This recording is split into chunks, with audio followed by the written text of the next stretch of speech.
विकास संवाद की पहल संविधान संवाद कार्यक्रम के तहत प्रस्तुत नागरिक चक्रम की कहानियां।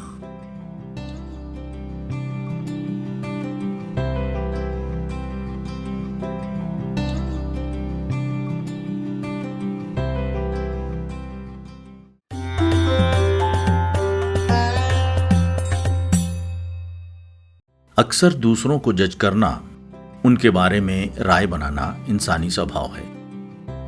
लेकिन क्या होता है जब हम खुद से थोड़ा दूर हटकर, थोड़ा तटस्थ होकर खुद को ही देखने की कोशिश करते हैं? सुनिए नागरिक चक्रम की इस कहानी में। चक्रम की नाराजगी और उदासी बढ़ती जा रही थी। उसे लगने लगा कि कोई उसे समझता नहीं है, सभी लोग उसके विरुद्ध हैं। उसने दोस्तों के साथ खेलना कम कर दिया। कक्षा में भी वो उदास रहता था। चक्रम की कक्षा के कला शिक्षक और शिक्षिका प्रतीक सर और सुहाना मैम कुछ दिनों से चक्रम के बर्ताव में आ रहे बदलाव को देख रहे थे, लेकिन उन्होंने कुछ कहा नहीं। इस बीच सुहाना मैम ने चक्रम के करीबी दोस्तों रेहान, विनोद और स्मृति से बात भी की, ताकि यह समझा जा सके कि क्या चक्रम को कोई समस्या है। रेहान ने कहा, यह बात तो सही है कि पिछले कुछ दिनों से वो दूर दूर रहता है, खेलता भी नहीं है। पिछले शनिवार जब हम लोग खेल रहे थे तब वो जल्दी आउट हो गया और वो कृष्णकांत से लड़ाई करने लगा। दोनों में हाथापाई भी हुई थी।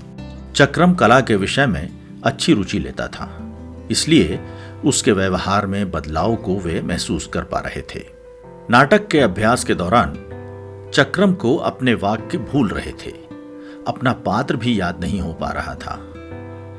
कक्षा पूरी हो जाने के बाद दोनों शिक्षकों ने चक्रम को बातचीत के लिए बुलाया और ये समझने का प्रयास किया कि उसे क्या समस्या है। पहले तो चक्रम ने बात को टालना चाहा, लेकिन थोड़ी देर बाद वो बोला, मैं खूब मेहनत करता हूं, स्कूल में, घर में 12 घंटे पढ़ाई करता हूं, लेकिन फिर भी मेरी बात कोई समझता नहीं है। मुझे तो लगता है कि मेरे दोस्त भी मुझे समझते नहीं हैं, मुझसे दूर दूर रहते हैं। तुम्हें क्यों लगता है कि वो तुम्हें समझते नहीं हैं? सुहाना ने पूछा। चक्रम को थोड़ी देर सोचना पड़ा। शायद वो खुद अपनी बात को तोलने की कोशिश कर रहा था। कुछ पल चुप रहने के बाद उसने अपनी बात आगे बढ़ाई। मैं घर पर रात 1-2 बजे तक पढ़ता रहता हूं, इसलिए सुबह स्कूल जाने के लिए नींद नहीं खुलती। उठने के बाद मैं फिर से पढ़ने लगता हूं, लेकिन प्रीति मैडम ने 15 दिन पहले मुझे कहा कि मेरी उपस्थिति कम है। अगर ऐसा है तो मैं परीक्षा में नहीं बैठ पाऊंगा। मेरे नंबर तो बहुत अच्छे आ रहे हैं, फिर भी उन्होंने मुझे डांटा। ये कहते हुए चक्रम का गला भर आया। प्रतीक और सुहाना एक दूसरे की तरफ देख रहे थे और चक्रम की स्थिति को महसूस करने की कोशिश कर रहे थे। उन्होंने चक्रम की पूरी बात सुनी, लेकिन कुछ कहा नहीं, न कोई सलाह दी और न कोई समाधान बताया। बस उसे अपने मन की बात कहने दी। उसके कंधे पर हाथ रखकर सुहाना ने एक ही बात कही, हम सब तुम्हें बहुत अच्छा व्यक्ति मानते हैं। तुम बहुत जिम्मेदार भी हो, समझदार भी, ऐसा मत सोचो। चक्रम के जाने के बाद प्रतीक, सुहाना और प्रीति तीनों शिक्षकों ने आपस में बातचीत की, अलग अलग विकल्पों को खंगाला। यह तय हुआ कि चक्रम को सीधे सीधे कुछ नहीं कहा जाएगा, लेकिन चक्रम की स्थिति की जानकारी उसके माता पिता को जरूर दी जाएगी। यह तय हुआ कि प्रतीक को 3 घंटे की कक्षा दी जाएगी, ताकि वे अपने तरीके से पहल कर सके। 2-3 दिन गुजर जाने के बाद प्रतीक ने लंबी कक्षा लेने के लिए प्रवेश किया। शुरुआती भूमिका बनाने के बाद उन्होंने बच्चों से कहा, आज हम अपना पात्र खुद निभाएंगे। इस खेल का नाम है मैं जानूं मैं कैसा हूं। सभी बच्चे अचंभित थे। आज क्या हो रहा है? मैं खेल के बारे में बताता हूं, लेकिन यह बताओ कि क्या तुम लोग इसके लिए तैयार हो? प्रतीक ने कहा। सभी ने सहमति जताई। फिर प्रतीक ने कहा, सभी 40 बच्चों को हम 5 समूह में बांटेंगे। हर समूह में 8-8 बच्चे होंगे। हर समूह अलग अलग जगह इकट्ठा होगा। इकट्ठा होने के बाद हर बच्चे को एक प्रश्न पर विचार करना है कि अगर कोई दूसरा व्यक्ति उसकी नकल उतारेगा या स्वांग करेगा तो क्या करेगा, और अगर आपकी अनुपस्थिति में किसी दूसरे दोस्त से आपके बारे में कुछ कहेगा तो क्या कहेगा। बच्चों को यह बात पूरी तरह से समझ में नहीं आई। प्रतीक ने दोबारा समझाया, हम कभी न कभी किसी दूसरे व्यक्ति की नकल उतारते हैं ना, कभी किसी दोस्त की, कभी दादाजी की, कभी नाना नानी की, कभी शिक्षक की। मुझे पता है तुम लोग मेरी नकल भी करते हो। यह सुनकर सभी बच्चे हंस दिए। लेकिन इस बार तुम्हें किसी दूसरे का स्वांग नहीं रचना है, सोचना है अपने बारे में, और सोचना है अपने उस व्यवहार के बारे में जिसकी नकल कोई और व्यक्ति, तुम्हारा दोस्त, तुम्हारे पिता या शिक्षक करेंगे।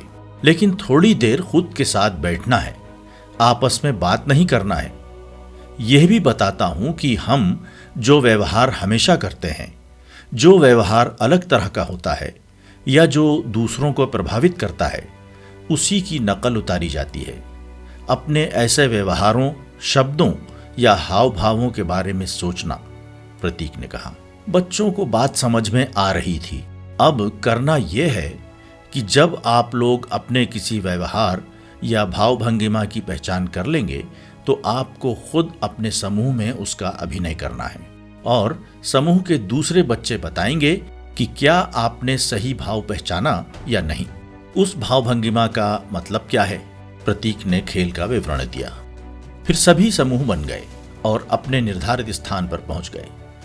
चक्रम भी अपने भीतर उतर रहा था, सोच रहा था कि मेरा कौन सा व्यवहार दूसरों को प्रभावित करता होगा, मेरी कौन सी आदत अच्छी या खराब लगती होगी। समूहों में गए बच्चे लगभग आधे घंटे तक अकेले थे।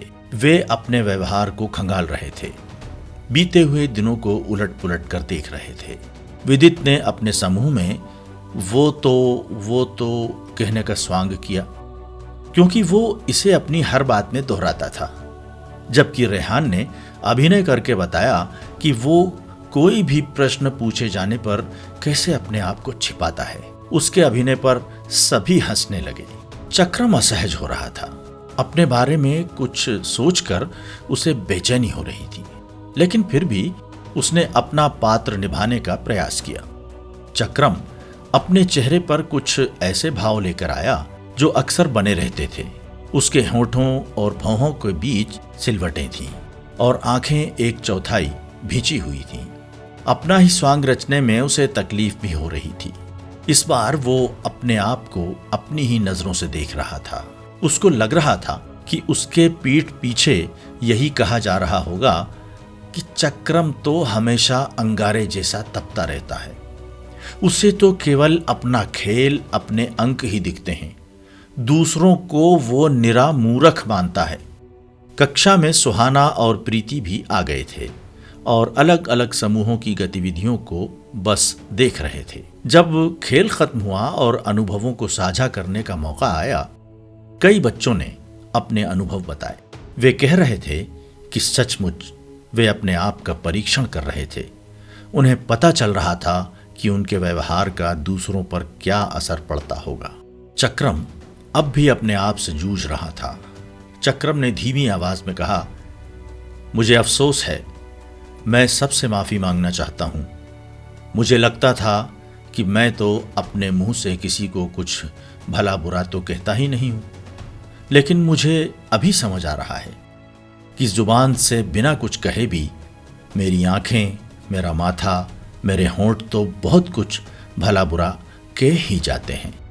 वो कक्षा के उस कोने की तरफ देख रहा था जहां कुछ नहीं था। इतना कहकर वो चुप हो गया। किसी शिक्षक ने चक्रम की बात पर कोई विशेष प्रतिक्रिया नहीं दी और दूसरे बच्चों से बात करने लगे। उन्होंने चक्रम को चक्रम के साथ अकेले छोड़ दिया ताकि उसमें अपराध बोध स्थायी ना हो जाए। अक्सर शिक्षक किसी बच्चे को सबक सिखाने की मुद्रा में आ जाते हैं और वो सबक वास्तव में उससे हमेशा के लिए दूर हो जाता है। अब हम अगले बुधवार को एक दूसरा खेल खेलेंगे। क्या आप लोग तैयार हैं? सुहाना ने पूछा। हम तैयार हैं, बच्चों ने बार बार दोहराया।